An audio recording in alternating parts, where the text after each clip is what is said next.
After a successful routing, maybe even extermination, of the demons in the nearby vicinity, Frieren and a party moved on to greater lands anew up north, battling hardships of snow and ice, and peculiar faces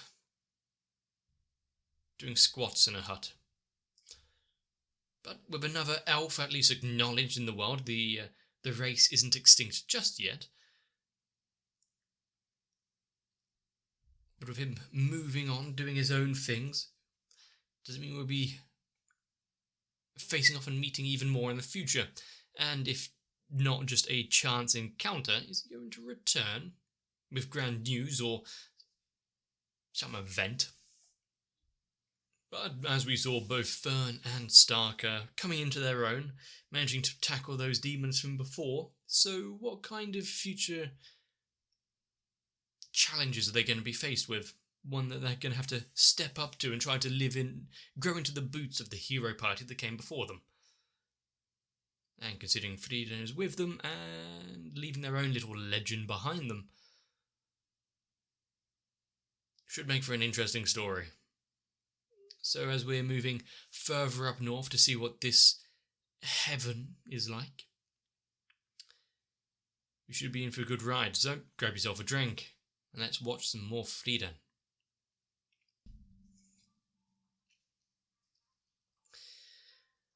There's many things of this world which I would like to see, but I think some of the world building about it, it's somewhat sparse, and yet it was also letting us know kind of what there is in this world, but with the vast possibilities, like what we saw with the banshees and the spectres imitating the memories of the deceased.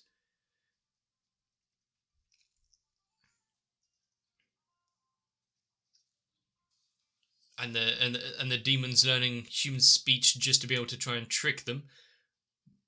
What other beasts and beings are there?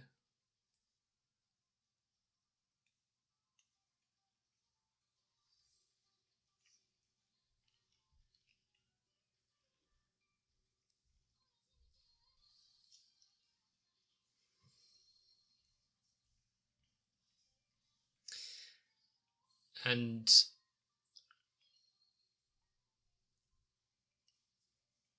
is there going to be a time where the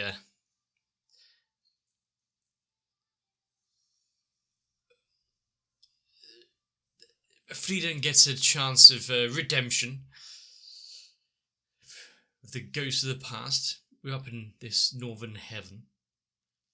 Maybe pushing for that a bit much because I want to reach the end of the journey already, but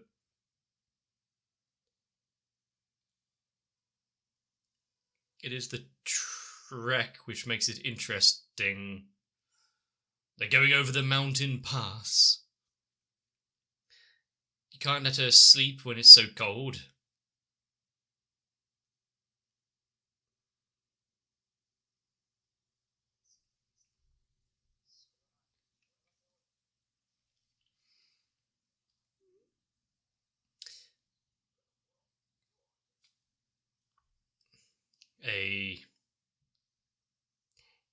Is it really safe to hand her over? Fern's got magic. Exactly.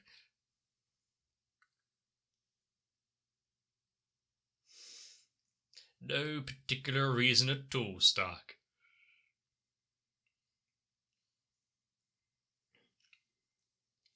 $10 copper coins to start their adventure. No wonder the Demon King's ruling things so well up there.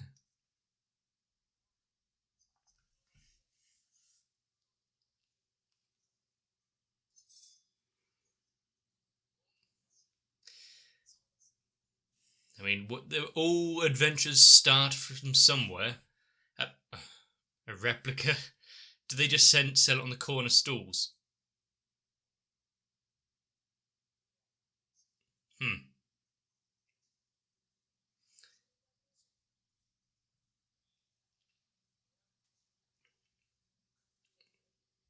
Damn it, Haita.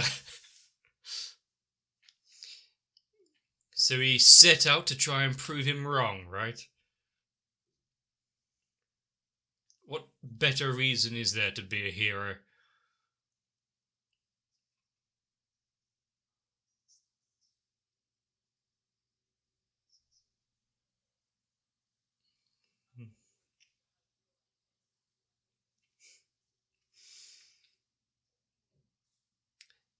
Not not denying the drinks all the time, though.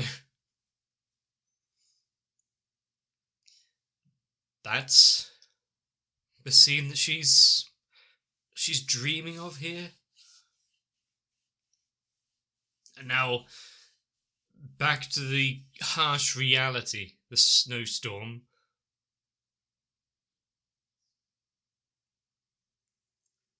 Maybe under a different light.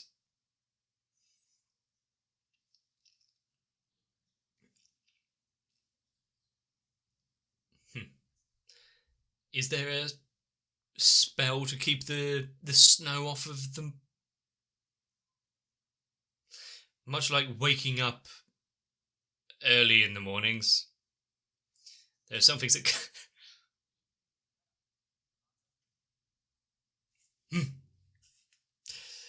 Some things are best left out of his hands.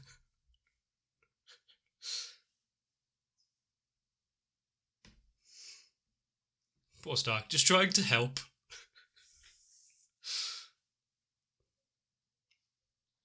This village has seen better days.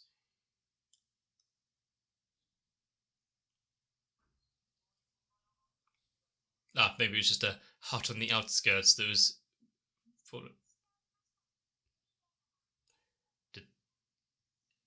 Was there an envoy that was sent? Stretching up to try and greet her properly? What's the way of governance here if she's the chief?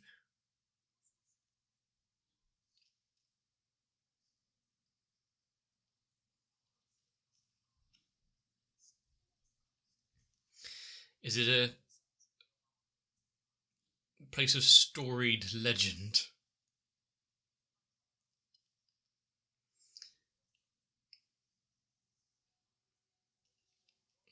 We're getting a retelling of kind of the Sword in the Stone. He just effortlessly slid it out. Yeah, put a bit of butter on there.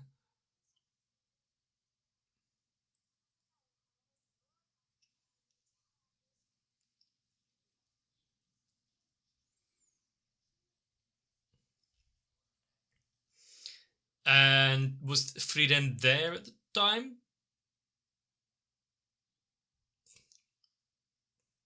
Was there a different side to the actual telling of that story?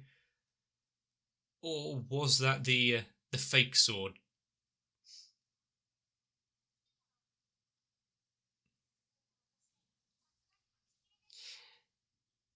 Okay.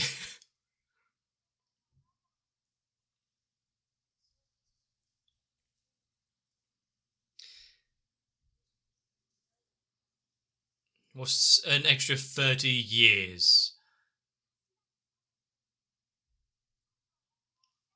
How many more promises has Frieren made about returning?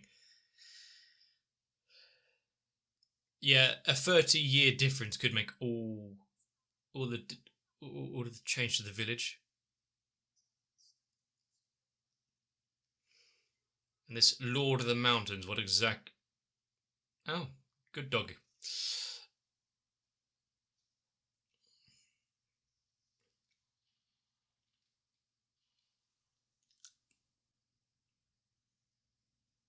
Yeah, okay, magic might be a little more effective. Rather than Stark's one-at-a-time approach. Does anyone actually come to the village?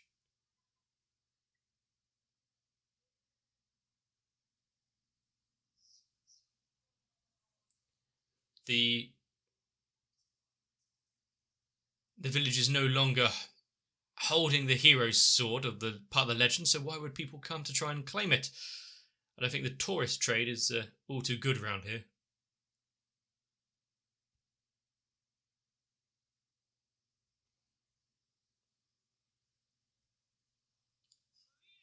Wait, is the actual sword still there? He did all of that with just the fake sword.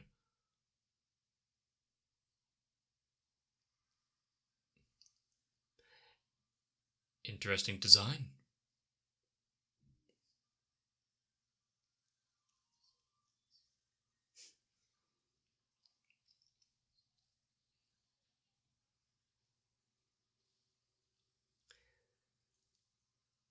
We can't sit down on the job. Don't be lazy now, Stark. They work quite well as a team. Kind of the trust in one another.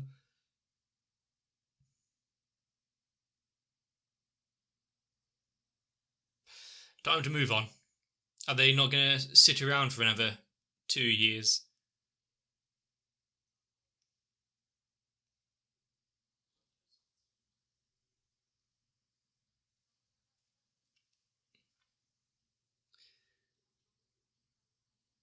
And yet they want to get in. Huh.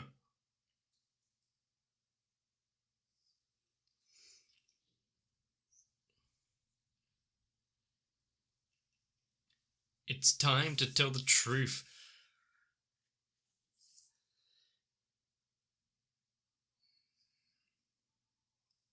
And yet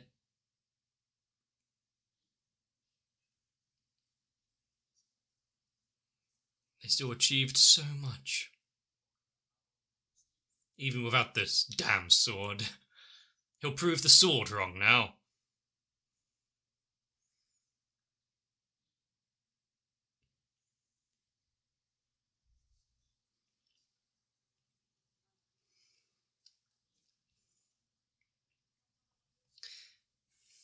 There's some big words, some grand praise for him, she's saying right there. I think the story of the hero who managed to save the world even when fate itself deemed otherwise is a better story.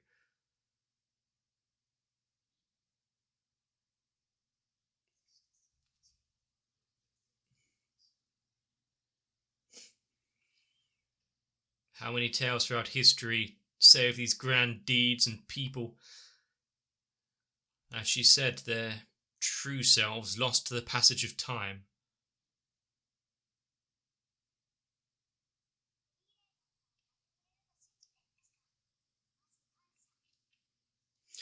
I wonder if Stark walked out of that cave with a new armament.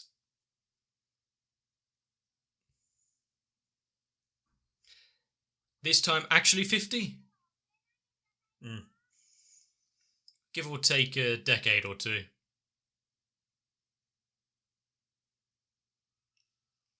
Good to see the snow is finally starting to melt away. Even though the snow itself was quite nice, it is also good to see a bit of the landscape.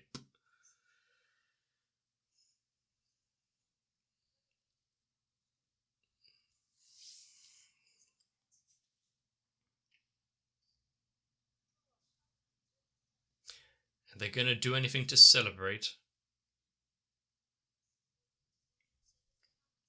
She didn't think she'd care. Yeah, you're going out anyway.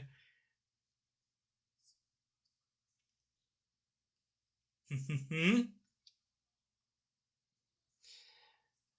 mean, what a camera angle. I like the mirror, but still.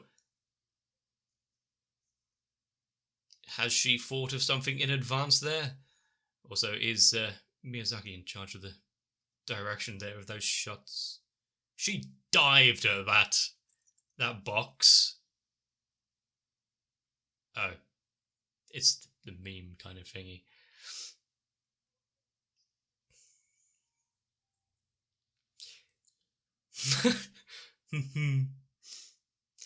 Is she going to remove that from... Don't pour it away. It might be... Well, I got to test if it worked.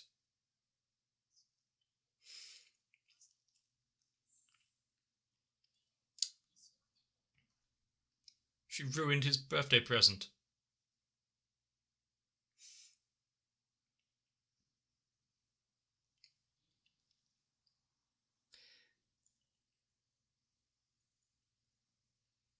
Does this ring have any significance?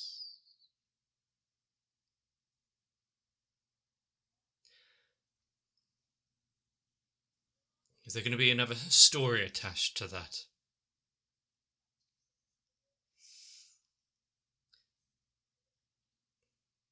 What could the man himself actually want for a birthday?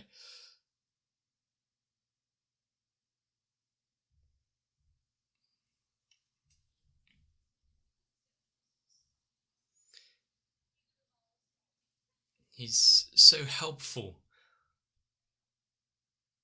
If they are actually talking about the same person,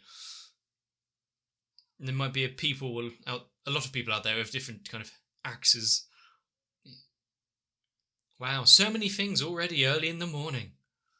Is she going to see him in a new light?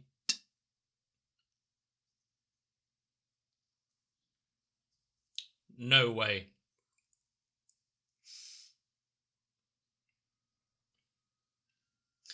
I mean, after she accused him of being a pervert and everything, why would he want a potion like this?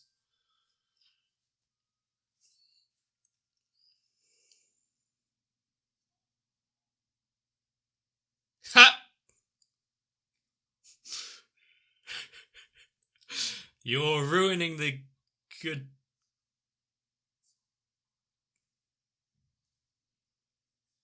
He's ruining all the good atmosphere he just made.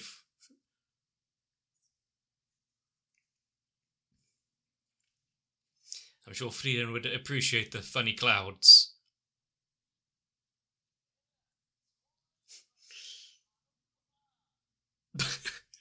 That's the face of someone who appreciates some good stratosphere water particles.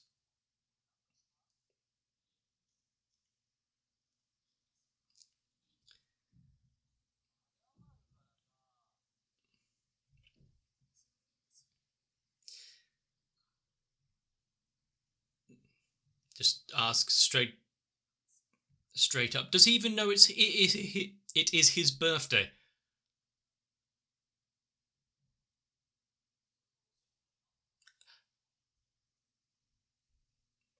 Does he not know the... Was it just because it's a fern? So, hang on, you're going to get me something? Or does he not actually get the idea of a birthday present? Ah. That face.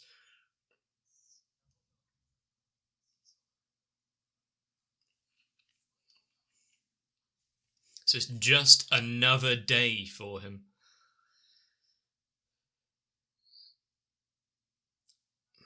Was he a black sheep of the family kind of thing? And yet he didn't live up to their expectations.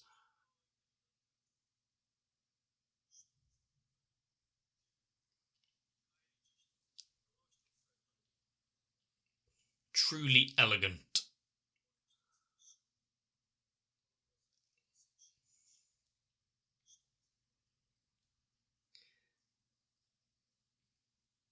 That voice.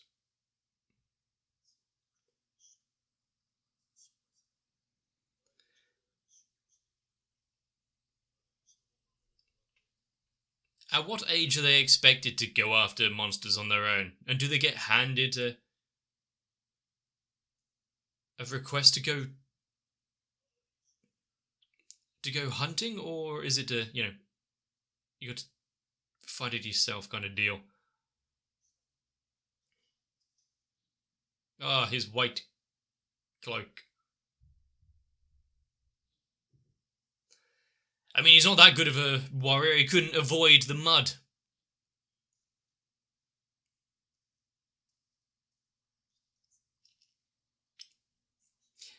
Actually giving him some pointers and help.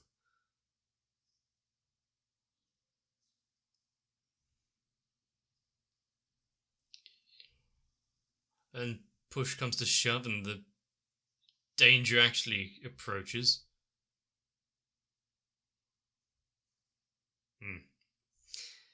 To be fair, I don't think there's much he could have done.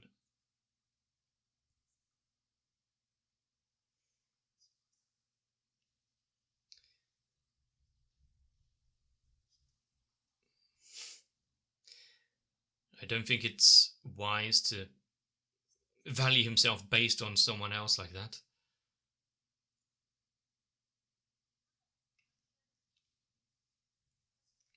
But I do like getting more of a history lesson of the boy. I mean, considering where he is now, what he's been able to do, his training has paid off. Yeah, I mean, you almost got a potion. Maybe don't ask her about that one. You might be a little disappointed. Is there a budget here? Nice silver band.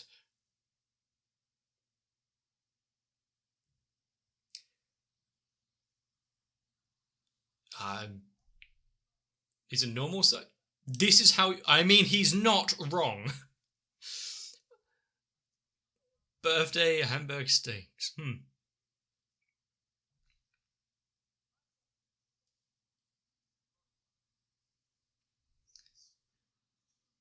Yeah, I don't think they were big for words.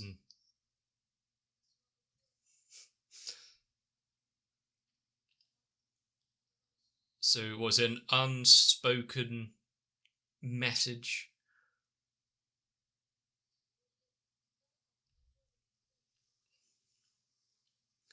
Is it part of his custom, his culture, his upbringing?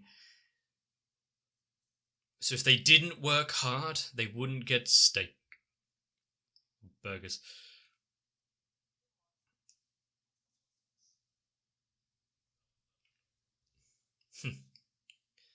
The meaning of a warrior is vast. So every year...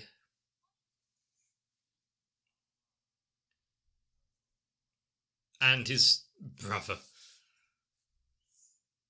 Very much different than the rest of the family.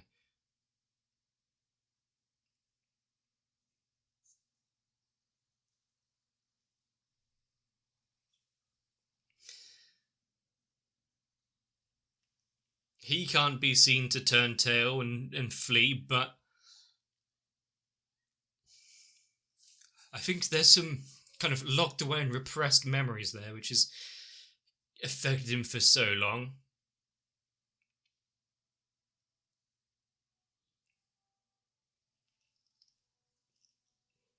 Protecting his brother and family until the end.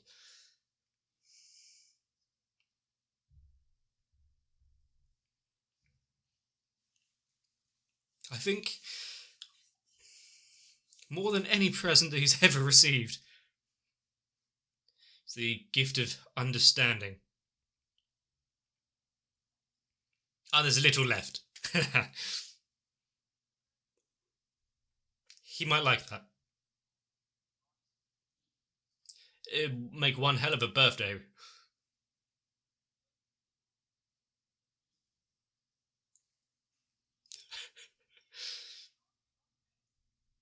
On his birthday as well. Why is she so harsh on him?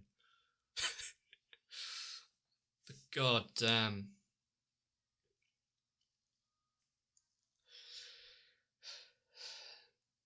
We can go our lives thinking the worst of people due to not getting their meanings or misreading situations.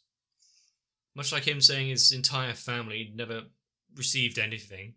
His brother might have been different, because he let's extended a hand or something, but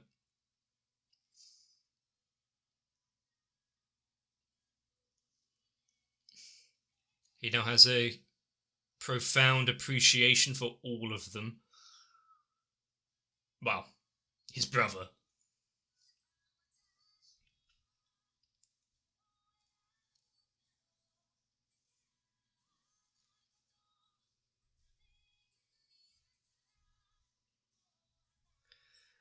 And maybe it is just a coincidence that the culture of customs of warriors are passed down like that around from dwarves and everywhere else.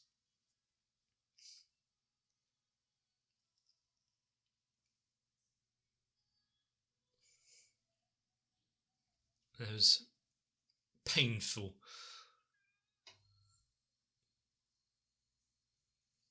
Okay. So yes, I'm recording this after the fact because, well, it failed to record first time. Yay. But knowing that most of what I said was just inane gibberish anyway, gives me a second chance.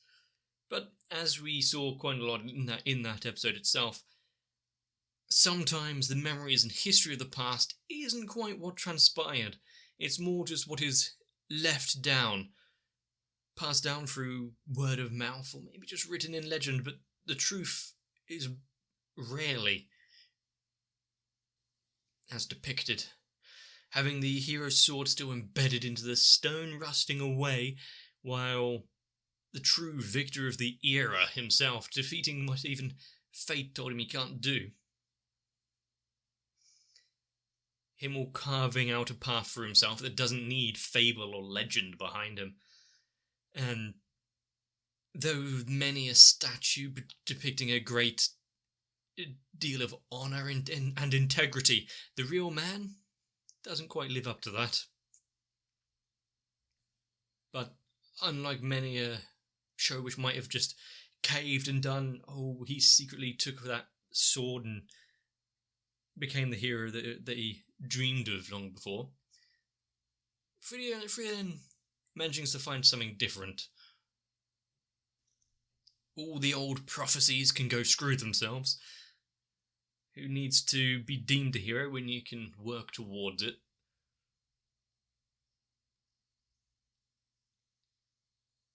People might get a little complacent if they've been told they're the hero. So, seeing that and having her kind of know, since she was there at the time,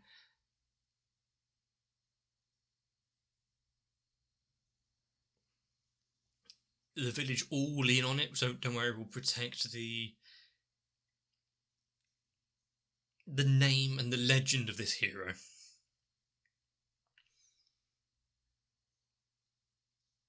Although, as I said during the episode, I think I prefer the whole he fought back against it and defeated the Demon Lord even without having the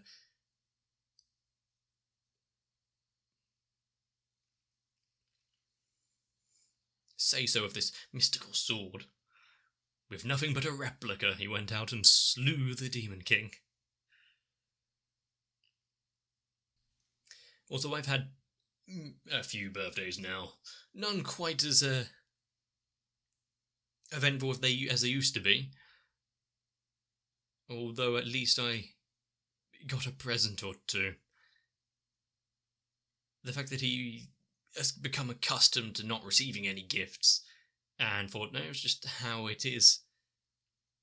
Yeah, his old master might have been a little better if he was a little more open with his feelings and words, but warriors aren't quite like that. We've seen his family might have disowned him due to his inadequacies, not being able to live up to the name.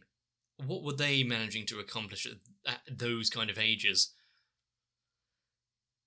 And yet his brother, being the one standout difference, always kind of believed in him, still regarded him as a warrior no matter how far behind he fell. But also knowing that he wouldn't be much use in this fight, and it would be better to keep the family, the name, and his brother alive. Let him escape with some, well, long-lived trauma afterwards. But rather than a clothing melting potion, Frieren actually giving him something much, much more valuable. A greater appreciation of family and what they've done for you throughout the years. Potion would still be nice though. What else has she got in that little box of tricks of hers? We saw a few kind of interesting things. I think there's a pin cushion, a pine cone, that ring. Was it one that is dear to her? Something that maybe Himmel gave? We'll have to see in future episodes.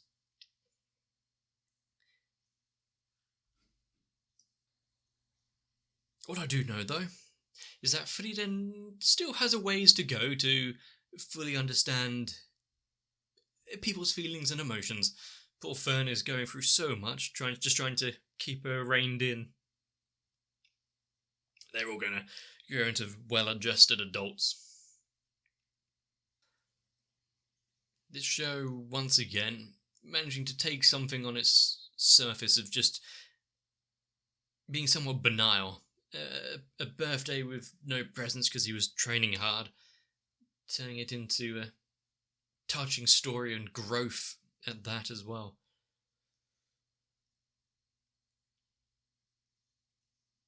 And even without words, some actions and thoughts can really mean quite a lot. A simple hamburger steak conveying so much.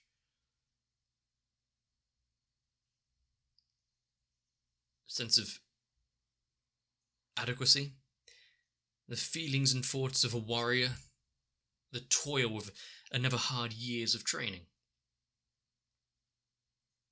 And maybe some acceptance in there. But hey, at least they're eating well. How many more birthdays are there going to be? I liked this episode for several reasons, and I really hope you did too. Getting to see a little bit more of the world, customs and cultures. It's always fun.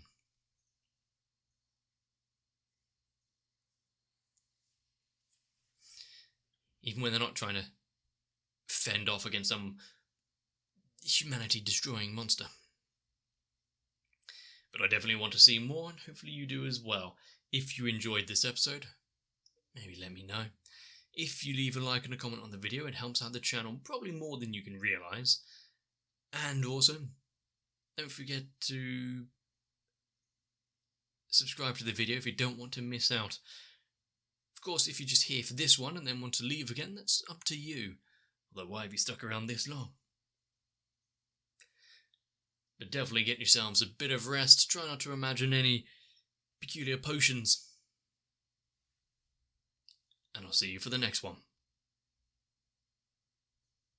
Whether it's my birthday or not, my patrons really do their best, and I could not be more proud and pleased with the presents delivered to both me and the channel. And if you would like to help support me, maybe do a little more than just a hamburger steak, consider joining on as well.